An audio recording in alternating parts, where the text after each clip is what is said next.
네, 안녕하십니까. 여러분의 입행을 함께하는 탑뱅커입니다. 이번 시간에는 2021년 상반기 기업은행의 필기에 대한 안내를 드리는 시간을 갖도록 하겠습니다. 자, 여러분께서 이제 기업은행이 워낙 필기 시험의 범위도 매번 조금씩 달라지고 그리고 필기 시험의 유형도 계속 달라지기 때문에 굉장히 기업은행의 필기를 준비하시면서 부담스러움을 가지신 분들이 많으리라고 생각을 합니다. 그래서 그 부담을 조금 덜어드릴 수 있도록 그리고 기업은행이 어떤 생각을 가진지 조금 이해하실 수 있도록 안내를 드리는 시간을 갖도록 하겠습니다. 기업은행에 대한 역대 기출문제를 파트별로 좀 정리해서 일목요연하게 어떤 비중에서 출제 비중이 많은지 또 어떤 비중은 조금 버리고 가도 되는지를 전체적으로 이해함으로써 짧은 시간 동안 여러분이 앞으로 기업은행 시험일까지 준비하시면서 효율적으로 남은 시간을 보내실 수 있도록 도와드려 보도록 하겠습니다. 먼저 기업은행의 경우에는 이번에 가장 두드러지게 달라지는 큰 특징은 디지털 기초지식 파트가 새로 등장했다는 부분입니다. 기존에도 디지털 관련 내용이 출제가 되지 않았던 것은 아닙니다. 그런데 이번에 처음으로 명시적으로 데이터의 이해, SQL 기본 등 이 부분을 시사상식 파트와 별도로 이제 제시함으로써 필기 시험 범위에서 이 부분을 확대해 나갈 것으로 보입니다. 자, 이게 가장 두드러진 특징인데요. 이 부분에 대해서 여러분들께 이해하실 수 있도록 도대체 기업은행이 왜 이러고 있는지를 잠깐 이야기 드리고 다시 앞으로 돌아오고 싶은데요. 2021년은 은행권에 있어서 큰 패러다임의 전환기입니다. 과거에는 이 전까지는 원래는 은행들이 예대 마진을 먹고 살고 있었죠. 그런데 이제 그러다가 예대 마진만으로는 모자라니까 더 배가 고팠는지 비이자 수익을 확대해 나가기 시작했습니다. 그러다가 이제는 비이자 수익도 여의치 않다. 더 우리의 수익성을 극대화해야 되겠다. 이런 생각을 가지고 사실 2020년은 이제 부동산 시장의 활황과 더불어 많은 동학개미 운동으로 인해서 투자도 활발해지고 하면서 은행은 역대 최고 수익을 거뒀습니다. 그런데 여전히 은행은 배가 고프다고 합니다. 왜냐하면 앞으로도 계속 이런 예대마진이나 혹은 금융상품을 판매하는 것만으로는 이제 핀테크 기업들과의 경쟁력에서 밀릴 수 있다는 생각 때문에 이 부분에 대한 위기의식을 가지고 은행들도 핀테크 기업들과 협업을 하거나 혹은 핀테크 기업을 이기기 위해서 진화해 나가고 있습니다. 이때 등장하는 키워드가 마이데이터인데요. 이 마이데이터라는 단어가 은행권에서 얼마나 중요하냐면요. 기존에 해오던 영업 방식을 바꾸겠다는 이야기입니다. 과거에는 금융, 예대마진, 대출을 팔았지만 앞으로는 데이터를 팔겠다. 가령 농협이라면 여러분이 농사를 지을 때 농사가 잘 되는 지역이 있고 잘 안 되는 지역이 있겠죠. 그럼 귀농하는 사람들에게 그런 데이터를, 정보를 제공함으로써 귀농 컨설팅이라는 새로운 수익원을 만들 수도 있겠죠. 중소기업은행 IBK라면 수출 기업들이 해외로 진출할 때 원래는 그런 수출입 업무, 외환 업무, 여신 이런 것들을 먹고 살았는데 이제 IBK 박스를 통해서 수출하는 기업들에게 외국에 있는 수입업자를 소개해 주거나 혹은 우리나라의 수입기업이라면 해외의 수출업자를 소개해 주는 이런 새로운 방식의 새로운 영업 형태를 만들어 나가려고 하고 있습니다. 그래서 그 중심이 되는 게 마이데이터이고요. 그래서 이 데이터의 이해와 SQL이 단순히 디지털이나 IT 직군에서뿐만 아니라 기본 일반 직군에 역시도 중요한 어떤 내용이 되어가고 있다. 그래서 기업은행은 데이터 이해와 SQL을 여러분에게도 공부하게 하려고 하는 겁니다. 이런 식으로 기업은행은 과거에서 현재로 이르러 오면서 필기의 시험 범위를 계속 확대하고 변형함으로써 수험생들을 많이 힘들게 했는데요. 이 부분이 사실 조금 다르게 생각하면 기회일 수 있습니다. 특히 비전공자 분들에게는요. 왜냐하면 기존에 출제되던 비중들이 줄어들고 대신 없던 부분이 새로 생기는 거기 때문에 이제 전공자라고 해서 유리하다고 생각되는 부분, 가령 경제학도여서 미시거시 경제를 공부했다라고 하더라도 그로 인해서 유리한 부분이 더 줄어들게 되는 것이기 때문에 이런 변화의 흐름이 오히려 비전공자분들에게는 기회가 될 수 있다고 이야기하고 싶습니다.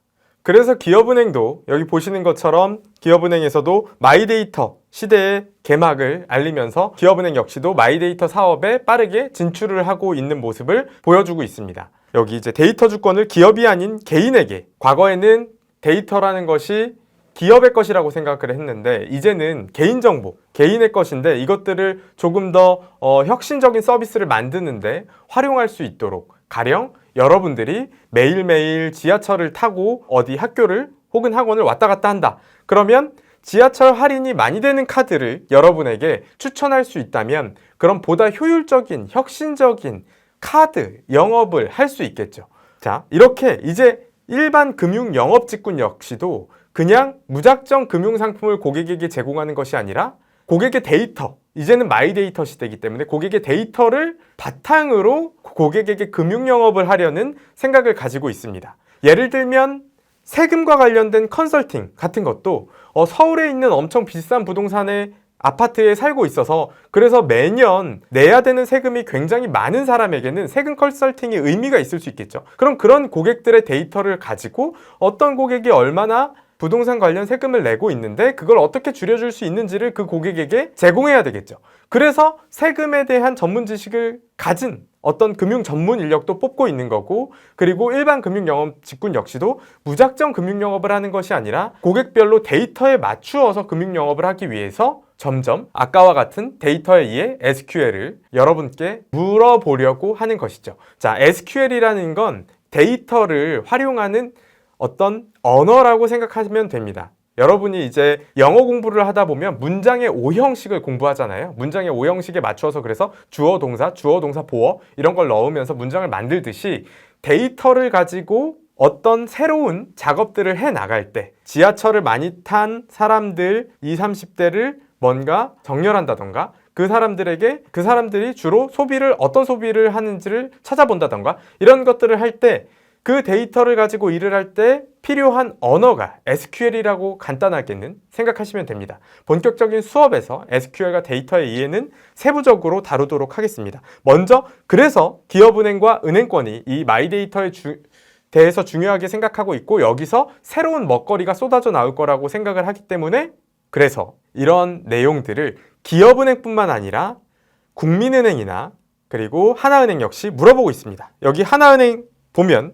하나은행이 제일 먼저 시작했는데요. 영어에는 토익이라는 시험이 있다면 이 디지털 분야에는 토익 같은 시험이 있는데 그 이름을 탑시시라고 합니다. 그리고 탑시의 한 가지 파트가 데이터의 이해라는 파트가 있습니다. 그 데이터의 이해라는 파트의 안에 내용이 굉장히 많은데 그 내용들 중에서 여러분이 일반 직군이 공부해야 될 내용들을 조금 추려서 보시면 그래서 도움이 되겠죠. 그 내용 안에는 또 약간의 SQL 내용도 들어 있습니다. 자, 그래서 이렇게 어쨌든 하나은행이 가장 먼저 이 파트에 대한 출제를 먼저 시작했고 그 다음 여기 이제 국민은행의 채용 공고 보시면 작년 하반기 2020년 하반기 채용 공고 보시면 여기 기술 영역 데이터의 이해와 활용이라고 돼 있는 기업은행의 현재 채용 공고와 매우 비슷한 내용을 보여주고 있죠. 여기도 탑시시라고 써 있죠. 자, 그래서 여러분들이 이제는 은행원이 되기 위해서 알아야 되는 내용이 단순히 경제 경영 지식에 멈추지 않고 원래 시험 범위에서 점점 이렇게 기업은행이나 은행권의 시험이 어려워지는 것은 범위가 확대되어 가기 때문에 어려워지는 것이다 라고 생각을 하시면 됩니다. 근데 아까 이야기 드렸듯이 오히려 비전공자인 경우에는 이렇게 새로운 범위가 생겨나가는 것을 기회라고 생각하시면 됩니다. 왜냐하면 기존의 전공자들이 가지고 있던 지식의 시험 범위가 줄어드는 효과가 있기 때문에 비전공자분들이 오히려 이러한 변화의 흐름에서 기회가 될 수 있다고 이야기 드리고 싶습니다. 자, 그럼 여러분들이 이 데이터의 이해와 SQL에 대한 내용을 공부할 텐데 반대로 생각해 봅시다. 디지털 컴퓨터공학과 학생이 만약에 처음 경제 시험을 보려고 해요. 그럼 여러분들이 어느 정도 경제에 대한 내용은 알고 있는 분들이 많을 텐데 아니면 개개인의 전공 지식이 있을 텐데 그 사람에게 전혀 전공자가 아닌 사람에게 그 부분에 대한 내용을 물어본다면 정말 기초적이면서도 중요하면서도 핵심적인 내용만 콕콕 찍어서 물어보겠죠. 만약에 경제에서라면 기본적으로 뭐 탄력성이라던가 아니면 환율이라던가 통화의 승수라던가 이런 것들이요. 이렇게 반대로 생각해 보면 우리가 처음 데이터의 이해나 SQL을 공부하는 입장에서는 그게 되게 큰 산처럼 느껴지고 그 내용이 정말 들어가서 보면 엄청나게 방대하지만 그것을 조금 폭넓은 시각에서 이 시험의 출제를 바라보는 의도에서 생각해 본다면 그 시험 범위가 그렇게 넓지만은 않고 한 4시간 정도면 충분히 정리가 될 수 있으리라고 생각을 합니다. 그래서 2020년도 기업은행의 채용 공고에 대해서 새로 출제가 시작되는 부분에 대한 안내를 먼저 드렸고요. 다른 영상에서 관련 내용을 조금 더 깊게 안내드리고 있으니 유튜브 영상 중에서 찾아서 한번 보시면 전체적으로 이해하시는데 이 부분을 이해하시는데 더 도움이 되리라고 생각합니다. 네, 여기서 기업은행의 과거 출제 패턴을 조금 간략히 설명드려 보면 18년도 상반기부터 이제 처음으로 현재의 논술이 없는 객관식 시험 형태가 시작이 되었는데요. 처음에 시험을 봤더니 73점이라는 커트라인이 나왔습니다. 근데 이게 조금 높다고 생각했는지 그 다음에는 시험 범위를 금융상식, 시사상식을 추가하면서 커트라인이 65점으로 내려왔어요. 이걸 친절하게 이야기해주지 않아요. 이 시험 범위를. 그런데 그래서 과거에는 경제 부분이 주로 나왔으니까 이 경제에 대한 내용만 공부했던 사람들이 당연히 틀리게 되겠죠. 그래서 커트라인이 조금 낮아지고 그 다음에 19년도 상반기에도 비슷하게 출제가 되면서 비슷한 커트라인을 유지했고 지속적으로 시험 범위가 확대가 되어 가는데 그 다음 19년도 하반기와 20년도 상반기에는 재무관리와 회계 파트가 시험 범위에 출제가 많이 되기 시작하면서 커트라인이 상당히 많이 내려오게 됩니다. 그래서 20년도 상반기에는 보시는 것처럼 61점, 수도권 기준으로 61점까지 내려왔는데요. 지방의 경우에는 그러니까 50점 중후반대까지 내려갔다는 얘기겠죠. 자, 이런 식으로 계속 처음에는 금융, 상식, 시사 상식, 그 다음에는 재무관리, 회계 이런 내용들을 점점 시험 범위를 확대하면서 난이도를 조절해 왔습니다. 그런데 그럴 때마다 친절하게 이야기해 준 건 아니에요. 아까 19년도 하반기부터 재무관리 회계 출제했다고 했는데 여기 보면 그냥 경제금융 일반사회라고 해놓고 그리고 그냥 디지털 분야 기초지식이라고만 해놓고 아까처럼 이제 재무관리와 회계를 출제하고 여기 2020년도에도 경제, 경영, 금융, 시사라고 되어 있었는데 이때도 이제 재무관리와 회계를 물론 아주 심도 깊지 않은 수준에서 이제 출제를 하면서 예상치 못한 시험 범위를 풀어내야 되는 수험생들이 그 문제들을 틀리게 되면서 이제 커트라인이 낮아지고 60점대 초반에서 커트라인을 기업은행이 관리하려는 모습을 보여왔습니다. 네, 그 다음에 20년도 하반기에는 방금 이야기 드렸던 재무관리 회계 파트가 늘어나면서 커트라인이 상당히 많이 내려왔다 그랬죠. 그래서 그게 이제 상당히 많이 내려왔다고 자신들도 생각을 했는지 재무관리와 회계의 비중이 20년도 하반기에는 확 줄었습니다. 그러면서 다시 커트라인이 쭉 올라가게 됐는데요. 자, 이렇게 커트라인이 올라간 다음에는 계속 시험 범위를 확대하면서 커트라인을 관리하기 위한 움직임을 보여왔고 그 움직임이 이번에는 이 데이터의 이해와 SQL 기본이 되어서 여기에 출제가 되면서 커트라인이 다시 낮아지리라고 생각을 합니다. 이번에는 디지털 기초지식에 대한 설명을 드렸으니까 이 시사 파트에 대한 설명을 기출문제들과 함께 드려보려고 하는데요. 잠깐 여기서 하나 더 추가하면 주관식이나 객관식, 이 주관식이나 객관식이 사실 기업은행에서는 크게 유의미하게 문제의 난이도가 차이가 없었습니다. 주관식이라고 하더라도 단답형인 경우도 많고 주관식임에도 보기가 있는 경우도 있고 그렇기 때문에 주관식과 객관식의 난이도가 막 극명하게 차이가 있다거나 하지는 않았습니다. 객관식도 어려운 문제가 있고 주관식도 쉬운 문제가 있어서 사실 뭐 주관식과 객관식의 난이도가 차이가 있거나 뭐 주관식에서 당락이 갈린다 이러지는 지금까지는 않았다고 보입니다. 물론 일부의 계산 문제가 출제가 되는 경우가 있기는 했는데 그 10문제 중에 계산 문제가 다수 출제가 되는 것도 아니었고 그리고 그 내용들이 객관식으로 출제가 될 법한 내용이 그냥 주관식으로만 출제되는 수준이어서 아직까지는 주관식, 객관식에 따른 어떤 준비에 차이는 두지 않으셔도 된다라고 이야기 드릴 수 있을 것 같습니다. 네, 계속해서 시사 파트에 대한 안내를 드리려고 하는데요. 자, 이 시사 파트에서 제가 모든 기출문제를 뭐 다 알려드리겠다 이건 아니고요. 이따 다 정리는 해놨는데요. 우선 지금 먼저 이야기 드리고 싶은 건 출제의 패턴입니다. 자, 여러분도 알고 계시다시피 최근 대한민국의 부동산 가격은 가파른 속도로 상승해 왔습니다. 그런데 사실 과거로 돌아가 보면 원래는 부동산 가격 떨어진다. 그래서 집주인들이 세입자에게 보증금도 제대로 못 돌려주는 역전세난이 올 것이다 라는 이야기가 팽배했습니다. 그래서 그때는 역전세난에 대한 이야기가 기업은행의 상식 문제로 출제가 됐었고요.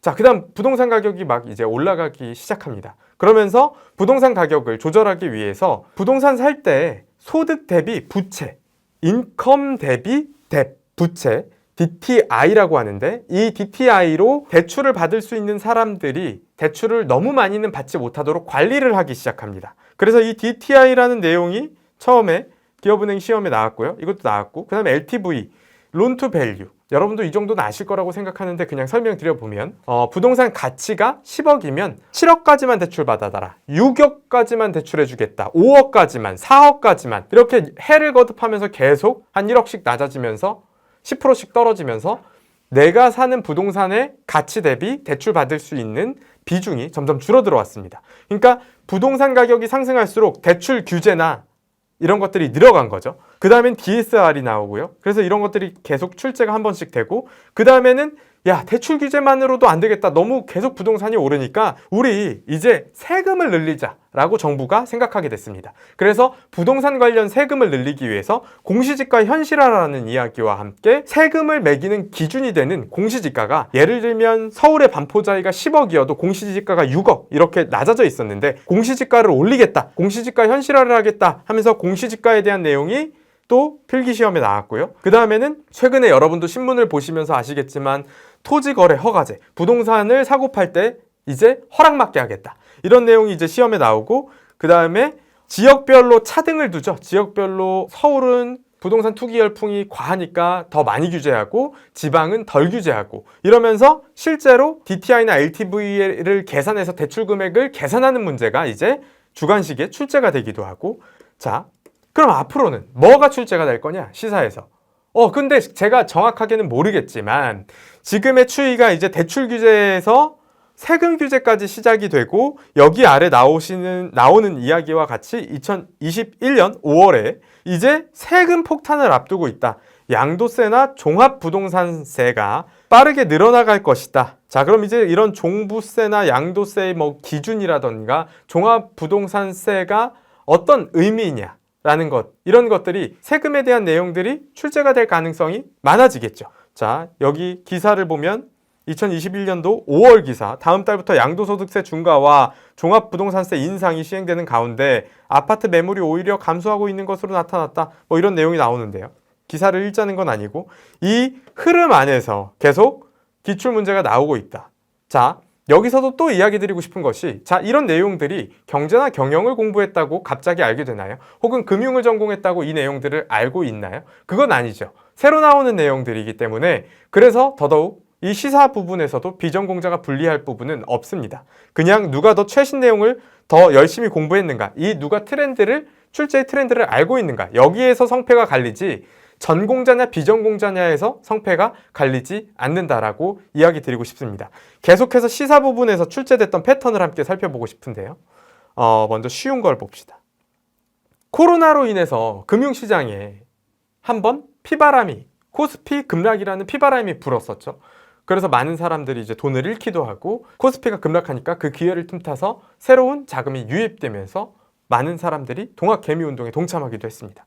그 과정에서 이제 코로나 때문에 아시아나항공이 원래 산업은행에 인수될 거다, 대한항공에 인수될 거다 이런 이야기가 나오기 시작하고 이 과정에서 증자냐 감자냐 이런 이야기도 나오고 어떤 방식으로 항공업을 인수할 거냐 이런 이야기가 나와서 이런 내용들이 이제 출제가 되기도 하고요. 그 다음에 이제 코로나로 인해서 국채금리가 바닥을 치게 됩니다. 자, 코로나 공포에 또 바닥 뚫은 미 국채금리라는 기사가 아래 보이고 있죠. 그래서 이 국채금리가 급락하면서 채권 수익률에 대한 문제가 출제가 되고요. 그 다음 이제 동학개미운동으로 많은 사람들이 주식을 하게 되고 직접 투자를 하게 되면서 대주주 양도세와 관련해서 이 세금을 이제 조금 세금 내는 기준을 더 엄격하게 해서 주식으로 돈 번 사람들한테 세금 많이 내게 하겠다. 그래서 이 관련 내용이 또 출제가 되기도 하고요. 자, 그래서 이 금융시장 안에서도 뭔가 금융에 대한 내용이 출제가 되는 것도 물론 있습니다. 그런데 이 출제가 되는 패턴들이 주로 최근에 이슈된 내용들이 많이 출제가 된다.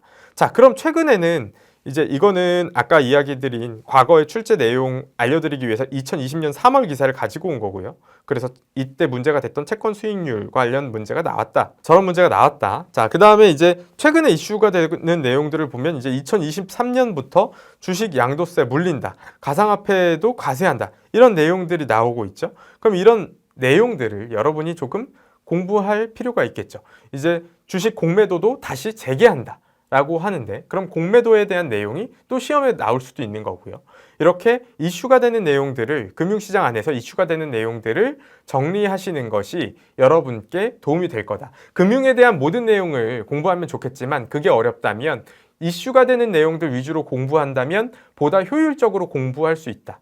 물론 금융에 대한 다 공부하다 보면 공매도가 어딘가에서 나오기는 하죠. 근데 지금 시간이 많이 없다면 주요 이슈 내용을 위주로 접근해봐라. 자, 4차 산업혁명이나 디지털 금융 분야에서도 시사상식과 관련된 내용들을 출제했던 기출문제들을 함께 살펴보면 원래 옛날에 맨 처음에는 논술 문제로 블록체인 관련 내용이 약술 문제로 나왔어요. 그 다음에는 이제 비트코인, 스마트 컨트랙트 이런 내용이 이제 객관식 필기 시험에 출제가 되기 시작하고요. 그 다음에 이 비트코인의 변동성이 크니까 그걸 달러와 연동시킨 걸 스테이블 코인이라고 하는데 스테이블 코인이 시험에 출제되고 비트코인은 탈중앙화된 디지털 금융화폐라면 탈중앙화되지 않은 그냥 우리가 쓰는 달러나 원화를 디지털화하는 위안화를 디지털화하는 중앙은행이 발행한 디지털 화폐를 CBDC라고 하는데 그 CBDC라는 내용이 또 출제가 되기도 하고 페이스북이 국가는 CBDC 만들고 비트코인도 나오고 그러는데 우리는 그러면은 CBDC, 원화, 엔화, 달러, 금, 그다음 비트코인 다 모아서 얘네를 담보로 해서 새로운 혁신적인 통화를 만들어서 페이스북에서 사용하겠다 했던 게 리브라 코인입니다. 그런데 이제 중앙은행이 혼내면서 이걸 잠깐 조금 주춤하고 있는데 1.0에서 2.0으로 넘어갔는데 아무튼 그래서 리브라 코인의 내용이 출제가 되기도 하고 자. 그럼 이렇게 계속 블록체인으로 시작된 그 변화의 흐름 속에서 기업은행의 기출문제들이 나오고 있는데 그 다음 문제는 뭐가 될 것이냐. 그 추이를 여러분이 살펴본다면 아무래도 조금 더 시사상식을 효율적으로 접근하는 데 도움이 되겠죠. 자, 가상화폐에 주목하는 은행권, 디지털 커스터디의 CBDC까지 선점 경쟁. CBDC는 시험에 나왔었으니까 이 내용 빼고 여기서 모르는 단어가 하나 나왔네요. 커스터디 서비스라는 거. 커스터디 서비스는 뭔가요? 커스터디 서비스라는 건 여러분들이 쉽게 설명드리면 비트코인을 탈중앙화되어 있는 비트코인을 조금 안전하게 관리하고 싶잖아요. 해킹당한다 이런 이야기들이 나오는데 근데 은행이 조금 맡아주면 좋잖아요. 그걸 커스터디 그러니까 비트코인 수탁 서비스를 커스터디라고 한다라고 생각하시면 돼요. 근데 이게 어떤 의미가 있냐면 수탁을 할 수 있게 되면 돈을 맡아서 관리할 수 있게 되면 그 다음에는 뭐가 가능해지냐면 담보 대출. 비트코인 맡겼어? 그럼 비트코인을 담보로 해서 대출도 해줄게. 라는 암호화폐 대출 서비스가 나올 수 있게 되죠. 자, 이렇게 우리는 이제 과거의 예대마진 중심의 은행원이 아니라 새로운 세상의 마이데이터 시대의 은행원 그리고 디지털 커스터디 시대의 은행원이 되려고 하고 있습니다. 여러분이 자소서나 면접을 볼 때도 이런 내용을 알고 계셔야 은행의 변화의 흐름에 맞추어서 나의 창의력들을 보여주실 수가 있을 거고요. 언제까지만 고객 중심의 뭔가 아르바이트를 많이 했다라는 이야기로는 이미 합격을 하기가 어려운 시점에 와 있습니다. 물론 자소서를 합격할 수는 있어요. 기업은행의 경우에는 자소서보다 직무 관련 경험 기술서와 그 시간이 서류 부분에서 중요한 비중을 차지하기 때문에 자소서를 잘 못 썼어도 통과할 수가 있다고요. 그런데 면접에 가서는 PT를 한다거나 아니면 뭔가 지원 동기를 말한다고 할 때 이제 과거에처럼 그냥 영업력을 준비해왔다라고 이야기해서는 합격하기가 힘들 수 있는 시점에 와 있다라는 거죠. 그래서 여러분께 지금 시사상식을 이야기 드리고 있는데 이 내용을 그냥 단순히 필기 공부뿐만 아니라 면접이나 자소서에서도 응용할 수 있는 응용력을 갖추시면 입행하시는데 큰 도움이 되리라고 생각합니다. 자, 그래서 이 커스터디, 그럼 커스터디 방금 얘기했죠? 암호화폐를 수탁하는 수탁 서비스라고. 자, 그 이야기와 함께 또 나오는 내용들이 디파이 그리고 스테이킹이라는 이야기가 나옵니다. 자, 이런 건 뭔지 한번 여러분이 찾아보시면서 이 흐름 안에서 지금 어떤 변화가 일어나가고 있고 어떤 새로운 단어들이 새로 등장하고 있는지를 한번 공부해 보시기 바랍니다. 여기서 이야기 드리고 싶은 건, 그래서 여러분들이 자주 하시는 공부 방법, 시사 나온대, 신문 읽어야지, 신문 막 읽는 거, 그리고 서점에 가서 상식책 사보는 거, 그게 시간 낭비일 수 있다 라는 이야기를 드리는 겁니다. 그 서점에 나와 있는 책에 커스터디가 있는지, 마이데이터가 있는지를 보고, 만약에 그렇다면 그 상식책은 제가 인정하고 싶습니다. 그런데 이제 사실 그 속도를 따라가기가 쉽지 않다 보니까 여러분들이 필기 시험을 준비하시면서 신문을 읽더라도 제가 지금 이야기 드린 흐름을 가지고 읽으시면 훨씬 더 도움이 될 거고, 책을 사보신다고 하더라도 이 흐름을 알고 책을 사보면 훨씬 더 효율적으로 접근하실 수가 있으리라고 생각합니다. 자, 이번에는 디지털리의 SQL 봤고요. 시사 부분 봤고요. 그러니까 시사가 뭐 정치나 스포츠, 뭐 의학 관련 용어 이런 것들이 그렇게 많이 나오지는 않는다. 일반 상식이 그렇게 많이 나오진 않는다. 물론 나올 수는 있지만 그 부분까지 공부하는 것은 조금 비효율적이라고 생각이 되고, 그리고 비중에 있어서 방금 안내드린 그런 금융이나 디지털 관련 상식들이 압도적인 비중을 차지하기 때문에 그 안에서 여러분들이 효율적으로 공부를 해나가시면 남아있는 시간을 효율적으로 보내실 수 있으리라고 생각합니다. 그리고 다시 한 번 더, 이렇기 때문에 비전공자라고 해서 불리할 게 없다. 접근 방향을 아는 것이 중요하다. 자, 이번에는 전공자가 유리하고 비전공자가 조금 불리한 파트에 대한 이야기를 해보려고 하는데요. 경제와 경영에 대한 부분입니다. 한번 기출문제를 쭉 보면요. 제가 미시경제, 거시경제, 그 다음 경영일반, 재무관리, 회계, 그 다음 시사상식으로 나누어서 그 출제됐던 내용들을 조금 정리를 해봤어요. 이제 출제됐던 내용이 이제 여기에는 더 많은 내용들이 있습니다. 그리고 상당 부분 이쪽은 다 쓴 거라고 봐도 되고요. 자, 이쪽에는 못 쓴 게 조금 더 있습니다. 그럼 이제 출제 비중이 여러분들이 지금 이렇게 해서 보면 출제 비중이 출제가 안 된 부분이 여기 이렇게 있는 것도 있고, 그 다음에 출제의 비중이 파트별로 얼마나 되는지도 조금 보이시죠? 자, 여기에서 하나 이야기 드리고 싶은 건, 선생님 아까 이제 시사상식은 많이 안 나온다고 공부하지 말라면서요. 자, 제가 여기 보면 역전세나는 여기다가 써놨죠. 그리고 뭐 임대차 계약 기간 이런 것들은 다 아래 써놨는데, 금융과 관련이 있더라도 완전한 금융 내용이 아닌 거는 조금 아래에 써놨거든요. 이 금융상식과 시사상식을 무자르듯이 딱 자르기가 쉽지는 않아요. 근데 여러분이 보시면 아시겠지만 이 시사상식에 제가 써놓은 것들이 금융규제 샌드박스, 통화안정증권, 공시지가, 디지털 노마드, 리브라 코인 이런 내용들이기 때문에 사실 이게 여기 들어가도 이상하지 않은 내용이다. 근데 여기 금융상식에는 주로 완전히 금융 쪽에 들어가는 내용만 써놓다 보니까 마치 시사에 대한 내용이 많은 것처럼 보이지만 지금 제가 여기 써놓은 것들의 대부분은 금융 관련 시사상식이다. 한번 보시면 되겠습니다.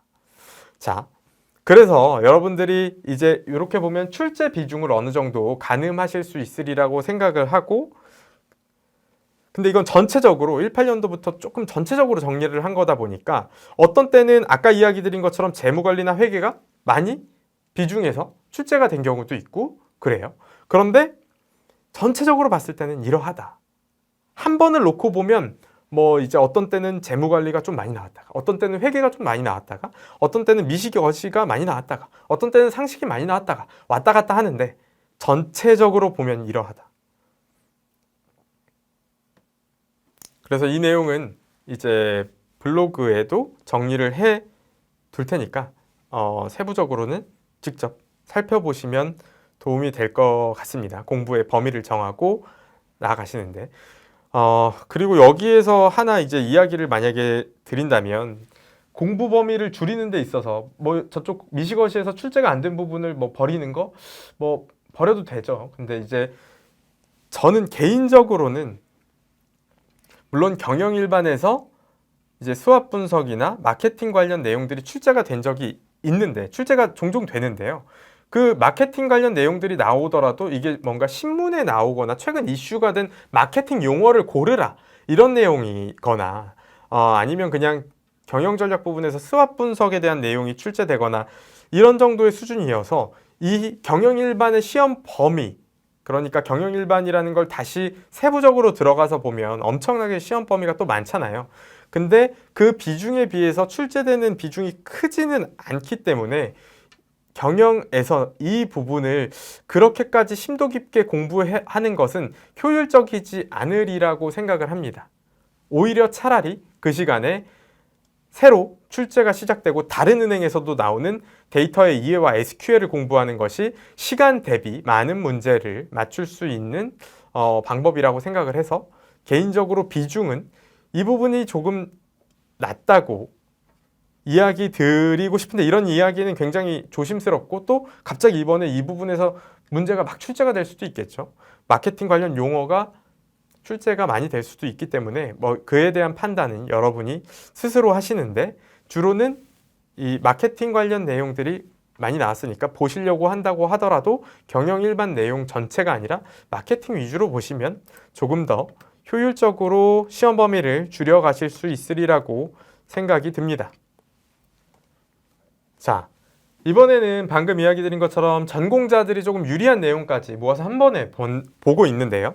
여러분들이 만약에 이제 비전공자가 전공자를 바라보면 되게 큰 산처럼 느껴지는 건 알아요. 그런데 여러분이 반대 입장에서 생각해 보면요. 경제학과나 경영학과다라고 하더라도 이만큼 공부한 거고, 만약에 복수 전공을 해서 두 개 다 공부했다면 좀 많이 알겠죠. 근데 경영이면 이만큼, 경제면 이만큼 하는 거예요.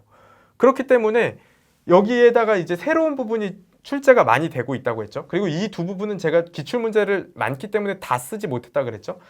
그래서 전공자라고 하더라도 한 4분의 1 정도만 아는 거고, 거기에 새로운 시험 범위가 더 추가되기 때문에 이제는 거의 5분의 1 정도만 공부한 상태에서 다시 경쟁하는 거다. 그러니 비전공자라고 너무 낙담하실 필요 없고, 그 과거에 여러분의 선배들도 비전공자도 잘 갔다. 그러니 너무 두려워하지 않아도 된다라고 이야기 드리고 싶습니다.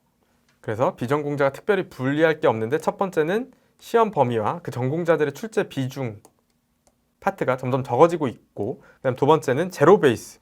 자, 문 닫고 들어가도 공무원 시험이랑은 다른 특징을 가지기 때문에 제로 베이스로 진행이 되고, 필기 시험을 꼴찌로 통과한다고 해도 그 다음에는 면접에서 새로운 제로 베이스의 평가가 진행이 되기 때문에 여러분들이 공무원 시험처럼 1등 해야만 되는 것이 아니다.